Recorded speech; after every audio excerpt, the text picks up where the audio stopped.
A rectangular open channel carry the discharge of 15 cumecs. Cumec का मतलब फिर से बता दे रहा हूं, क्यूमेक मतलब कुछ और नहीं है, it is metre cube per second. तो मुझे डिस्चार्ज दे रखा है 15 मीटर क्यूब पर सेकेंड का, and the bed slope is 1 in 1440. Bed slope is 1 in 1440. What would be the discharge at the same depth if the bed slope is 1 in 1000? जब bed slope 1 in 1440 थी तो discharge 15 metre cube per second का था। अब वो बोल रहा है कि बेड स्लोप 1 in 1000 हो गई है तो डिस्चार्ज कितना हो जाएगा। यही ना सवाल है, पढ़ें जरा। उसी डेप्थ पे पूछ रहा है, डेप्थ ऑफ फ्लो 1.5 मीटर है। जब डेप्थ ऑफ फ्लो 1.5 मीटर थी तो discharge 15 metre cube per second था और बेड स्लोप 1 in 1440 थी। What would be the discharge at the same depth, उसी डेप्थ पर डिस्चार्ज कितना हो जाएगा अगर मेरी बेड स्लोप 1 in 1000 हो जाती है। मतलब डेप्थ ऑफ फ्लो चेंज नहीं हुआ है, सेम डेप्थ पे पूछ रहा है ना, मतलब y is constant, y constant है ऐसा मान लेते हैं, दिया ही हुआ है सवाल में। अब जरा देखेंगे ध्यान से, यह क्वेश्चन है बहुत आसान लेकिन थोड़ा सा हमको समझना पड़ेगा। क्या, जरा देखिएगा। मुझे एक बात पता है, इसमें सवाल में दे रखा है कि y चेंज नहीं हो रहा है, मतलब y कांस्टेंट है, ऐसा क्वेश्चन में गिवन है,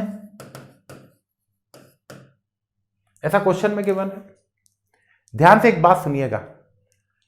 बेडविड्थ ऑफ द चैनल जब तक नहीं बोला जाए तब तक कांस्टेंट ही होती है। डेप्थ ऑफ फ्लो तो उसने बोला है सवाल में कि कांस्टेंट है। बेडविड्थ, चैनल के बेड की चौड़ाई, जब तक सवाल में बेडविड्थ के बारे में कुछ ना बोला जाए तब तक बेडविड्थ भी कांस्टेंट रहती है। इसका मतलब बी भी कांस्टेंट है। ये क्यों बताया मैंने? अगर बेडविड्थ कांस्टेंट है और डेप्थ ऑफ फ्लो कांस्टेंट है तो एरिया का फॉर्मूला क्या होता है भैया? B Y. ये भी कांस्टेंट हो गया हमेशा के लिए। अरे डेप्थ ऑफ फ्लो बोल रहा है सवाल में कि सेम डेप्थ ऑफ फ्लो पे बात करनी है, मतलब y एक तरीके से कांस्टेंट है। बेडविड्थ हमेशा ही कांस्टेंट होती है। आगे जाके जब हम नॉन यूनिफॉर्म फ्लो पढ़ेंगे तो बेडविड्थ को भी चेंज करना बताऊंगा, लेकिन अभी नहीं, अभी तो बेडविड्थ कांस्टेंट है, यही दिमाग में बिठाना। तो बेडविड्थ भी कांस्टेंट है तो एरिया होता है B into Y. B constant है, वाई कांस्टेंट है तो एरिया कांस्टेंट हो गया। पेरीमीटर होता है बी प्लस 2y, पेरीमीटर होता है B plus 2y। B constant है, वाई कांस्टेंट है तो पेरीमीटर भी तो कांस्टेंट हो गया भैया, पेरीमीटर भी तो कांस्टेंट हो गया। अब एरिया और पेरीमीटर कांस्टेंट हो गए हैं तो जरा मुझे बताएंगे हाइड्रोलिक रेडियस जो a बाय पी होता है ये भी तो कांस्टेंट हो जाएगा। अरे एरिया कांस्टेंट है, पेरीमीटर कांस्टेंट है तो ये भी तो कांस्टेंट हो गया, ये भी तो कांस्टेंट हो गया। ठीक है, यहां तक क्लियर? अब जरा देखो, डिस्चार्ज क्या होता है भैया? Area into velocity. ठीक है, अब वेलोसिटी आपका मन, चाहे चेजिस से निकालो चाहे मैनिक से निकालो, दोनों से निकाल के बताता हूं, जरा देखिएगा।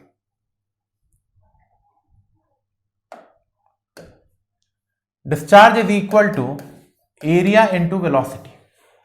ठीक है, अब एक काम करते हैं, वेलोसिटी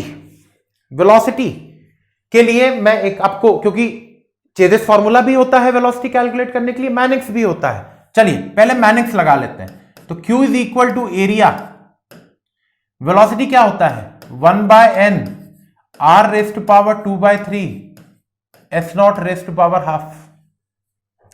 ये वेलोसिटी का फॉर्मूला मैंने इसी में लिख दिया।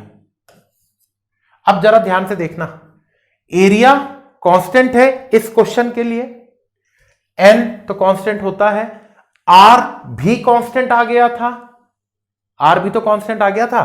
क्या मैं बोल सकता हूं discharge is directly proportional to s not raise to power half?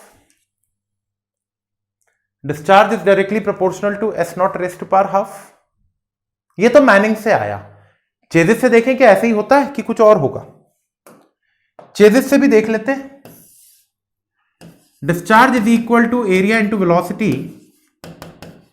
Velocity की जगह पे मैंने चेजिस फॉर्मूला रखा, तो ये रखा, ठीक है। Discharge is equal to area into C into under root R into under root S not. ऐसा लिख दूं तो कोई दिक्कत? अरे आर इंटू एस नॉट का अंडर रूट था तो दोनों को अलग अलग अंडर रूट में लिख दिया। एरिया कांस्टेंट है इस क्वेश्चन के लिए, सी चेजिस कोएफिशिएंट कांस्टेंट रहता है, आर इस क्वेश्चन के लिए कांस्टेंट है, तो यहां से भी तो यही आया। एस की पावर, एस का अंडर रूट मतलब एस की पावर हाफ, तो यहां से भी तो यही आया। ये बताने का इसलिए मतलब था कि आपका मन इस टाइप के क्वेश्चन में, आपका मन है, आप चाहे चेजिस लगाएं चाहे मैनिंग्स लगाएं, आंसर में फर्क नहीं आएगा, ठीक है, आंसर में फर्क नहीं आएगा।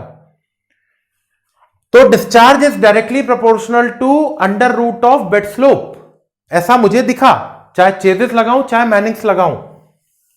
तो ऐसा अगर मुझे दिखा तो ऐसा कर देते हैं। क्या मैं लिख सकता हूं Q1 upon Q2 is equal to under root of bed slope 1 upon bed slope 2। Q1 upon, भाई Q is directly proportional to S0 की पावर हाफ, तो Q1 upon Q2 will be equal to under root of S1 upon S2।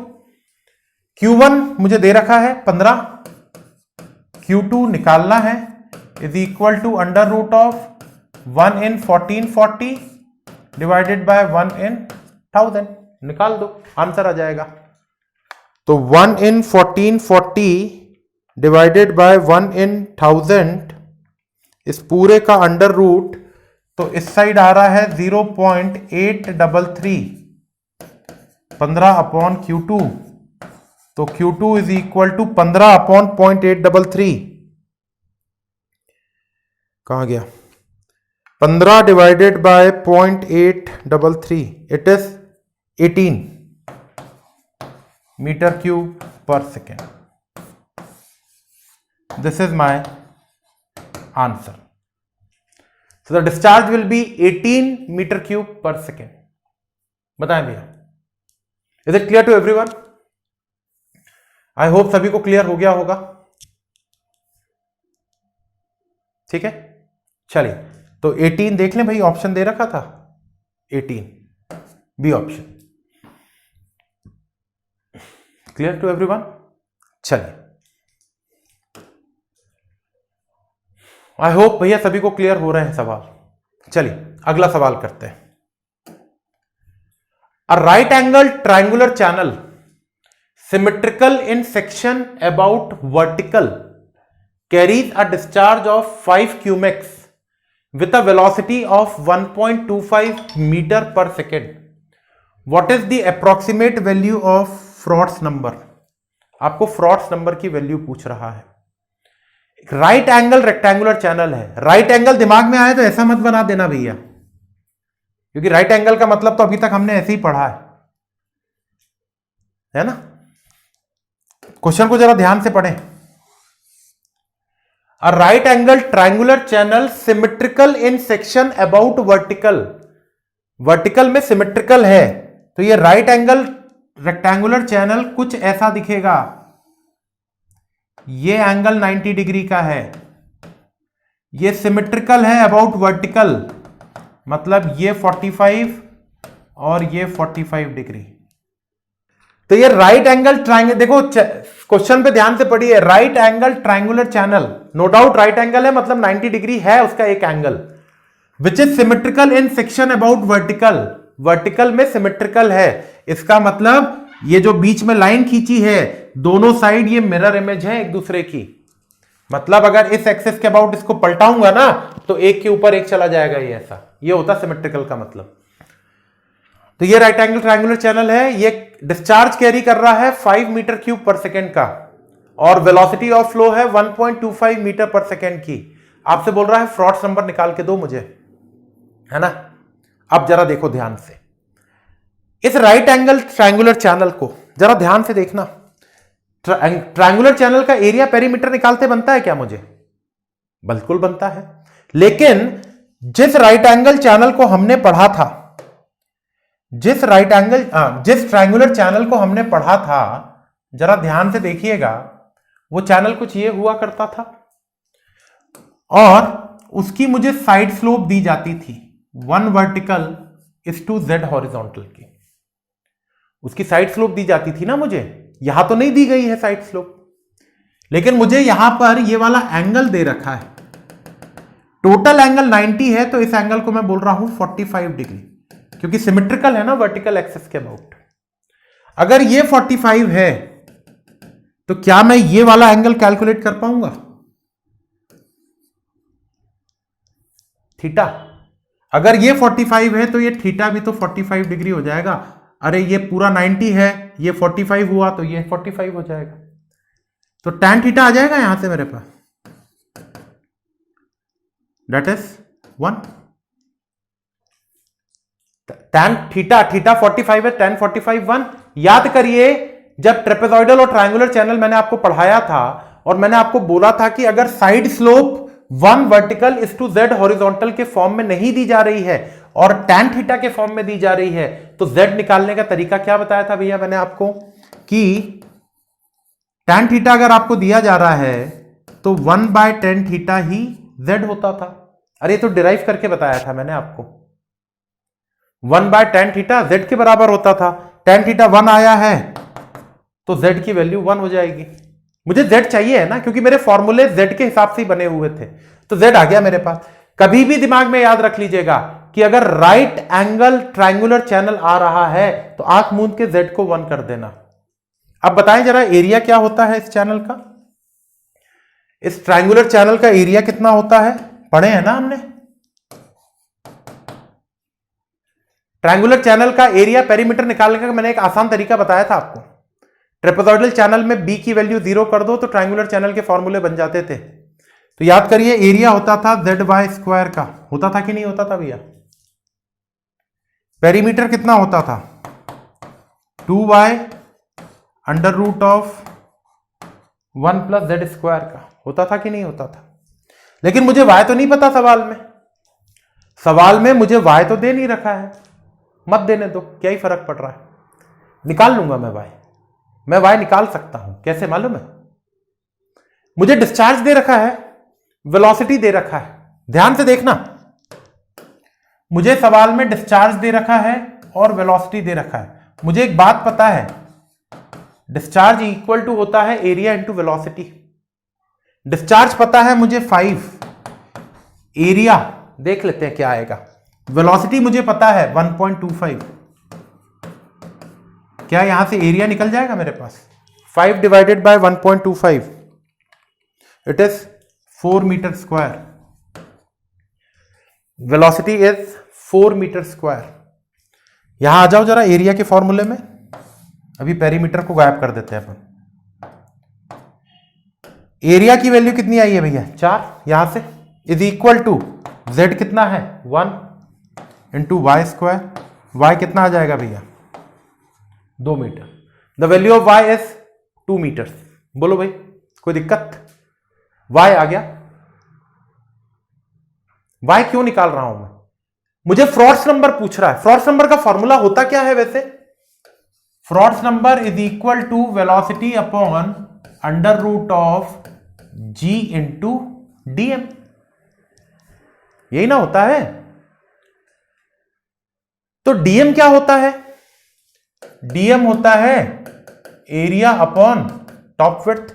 Area तो है मेरे पास, top width चाहिए है। क्या निकाल सकता हूं टॉप विड्थ में? टॉप विड्थ मतलब कौन सी विड्थ? ये वाली, यही तो है टॉप विड्थ। अब जरा देखो, 2-3 तरीके हैं टॉप विड्थ निकालने के, 2-3 तरीके हैं। ये कितना है? ये आ गया y मेरे पास, ये y आ गया कि नहीं आ गया? यही तो y है। Vertical distance between the free surface and the channel bed is known as depth of flow, y है मेरे पास। इस राइट एंगल ट्रायंगल को गौर से देखो, इस राइट एंगल ट्रायंगल को गौर से देखो, क्या इस राइट एंगल ट्राइंगल में ये y की वैल्यू मेरे पास है, ये वाली दूरी निकाल सकता हूं कि नहीं मैं? चलो इसको मान लेते हैं कुछ अपन x मान लेते हैं। ये परपेंडिकुलर है, ये बेस है, ये एंगल है, perpendicular upon base tan theta लगा सकता हूं। tan 45 is equal to perpendicular upon base, y की वैल्यू 2 है, tan 45 1 होता है, x अपॉन 2, तो x is equal to 2 metre. ये x आ गया 2 मीटर के बराबर, ये भी तो फिर 2 होगा, अरे सिमेट्रिकल है ना, तो ये भी x होगा। तो टॉप विड्थ आ गई कि नहीं? 4 मीटर टॉप विड्थ आ गई मेरी। एरिया पहले से ही है मेरे पास, तो एरिया अपॉन टॉप विड्थ से हाइड्रोलिक मीन डेप्थ कैलकुलेट कर लूंगा। एरिया अपॉन टॉप विड्थ से हाइड्रोलिक मीन डेप्थ, भाई एरिया कितना आया मेरे पास? 4 मीटर स्क्वायर, टॉप विड्थ आई है 4 मीटर की, तो हाइड्रोलिक मीन डेप्थ कितना हो जाएगा? A/T that is 1 metre.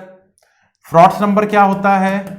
V upon under root of G into DM। Velocity कितनी है? 1.25, under root of G 9.81, DM कितना आया है? 1 के बराबर। निकाल लो, 1.25 divided by under root of 9.81, it is 0.4।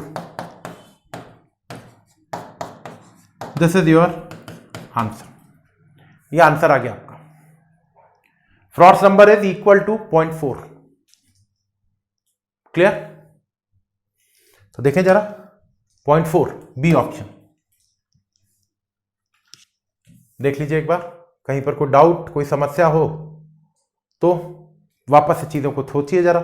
अरे भाई ट्रायंगुलर चैनल था, रेक्टेंगुलर था, राइट एंगल था, तो बीच का एंगल 90 डिग्री हुआ, तो आधा आधा 45 बढ़ गया। मैंने ये डेप्थ ऑफ फ्लो कैलकुलेट कर ली और राइट एंगल ट्रायंगल की पाइथागोरस थ्योरम या ट्रिग्नोमेट्रिकल रेशियो लगा के x की वैल्यू कैलकुलेट कर ली, तो x प्लस x मेरी टॉप विड्थ आ जाएगी। टॉप विड्थ आ गई तो एरिया अपॉन टॉप विड्थ से हाइड्रोलिक मीन डेप्थ निकल जाएगा और फिर फ्रॉड्स नंबर निकाल लूंगा मैं। ठीक है? क्लियर? चलिए, moving to the next question. A trapezoidal channel with a bed width of 2 metre. Trapezoidal channel है जिसकी बेड विड्थ 2 मीटर की है, सॉरी बेड विड्थ 2 मीटर की, have a bed slope of 1 in 1000। इसकी बेड स्लोप है 1 in 1000 की। The side slope is 1 vertical is to 3 horizontal. z आ जाएगा यहां से, z is equal to 3। Vertical के साथ 1 है ना, तो कोई दिक्कत ही नहीं है, h के साथ जो होगा वही z हो जाएगा, तो z की वैल्यू 3 है। Calculate the Froude's number if the depth of flow is 1 meter. Depth of flow 1 meter की है and the discharge is 10 meter cube per second. You have been asked to calculate the value of Froude's number. आपको Froude's number निकालना है। Frauds number का formula क्या है? आगे मैं 1-2 फॉर्मूले और बताऊंगा आपको, थोड़ा सा स्पेसिफिक एनर्जी तक पहुंचेंगे जब हम ना, तो फ्रॉड्स नंबर निकालने का एक और फॉर्मूला बताऊंगा, क्योंकि फ्रॉड्स नंबर को तो बहुत डिटेल में डिस्कस करना ही है हमको आगे। अभी तो सिर्फ इस फॉर्मूले के बेस पर, ये जो फॉर्मूला मैंने आपको बताया था, इस फॉर्मूले के बेस पर सवाल कर रहे हैं हम लोग। अब जरा देखो, मुझे इस क्वेश्चन में फ्रॉड्स नंबर निकालने को बोल रहा है। फ्रॉड्स नंबर का फॉर्मूला जो मुझे पता है वो है v upon under root of g into dm, और dm का मतलब मुझे पता है, dm होता है एरिया अपॉन टॉप विड्थ। ये ट्रेपेजॉइडल चैनल का डिटेल मुझे दे रखा है। क्या मैं इस डिटेल से एरिया निकाल सकता हूं इस चैनल का? Area b plus Z Y into Y, मेरे पास b भी है, z भी है, y भी है, एरिया निकल जाएगा। b की वैल्यू 2, z कितना है भैया? z इज 3, y 1 इंटू 1, तो 2 plus 3 that is 5 metre square. This is the value of area. बोलो भाई, एरिया चाहिए, टॉप विड्थ भी चाहिए मुझे, क्योंकि डीएम निकालना है ना, डीएम के लिए टॉप विड्थ चाहिए रहती है। टॉप विड्थ क्या होता है ट्रेपेजॉइडल चैनल का? b प्लस 2zy, यही होता है टॉप विड्थ। b कितना है? 2 प्लस 2, z है 3, y है 1, तो 3 दूना 6, 6 2 8, 8 meter. The top width of the channel is 8 meter. Area आ गया, टॉप विड्थ आ गया, A/T से मैं हाइड्रोलिक मीन डेप्थ निकाल लूंगा। बोलो भैया कोई दिक्कत? लेकिन वेलोसिटी नहीं है मेरे पास, वेलोसिटी नहीं है। और क्वेश्चन में ना मुझे चेजिस फॉर्मूला, चेजिस कोएफिशिएंट भी नहीं दे रखा है, मैनिंग्स कोएफिशिएंट भी नहीं दे रखा है। तो वेलोसिटी कैलकुलेट करने का चेजिस और मैनिंग्स फॉर्मूला तो मैं यूज नहीं कर पाऊंगा, लेकिन जो बेसिक अप्रोच है वो तो फॉलो कर सकता हूं। मुझे एक बात तो बहुत अच्छे से पता है ना कि डिस्चार्ज बराबर होता है एरिया इंटू वेलोसिटी के। डिस्चार्ज सवाल में दे रखा है 10 मीटर क्यूब का, 10 मीटर क्यूब पर सेकेंड का। एरिया मैंने निकाल लिया है 5 मीटर स्क्वायर का, तो वेलोसिटी आ जाएगी 2 मीटर पर सेकेंड की।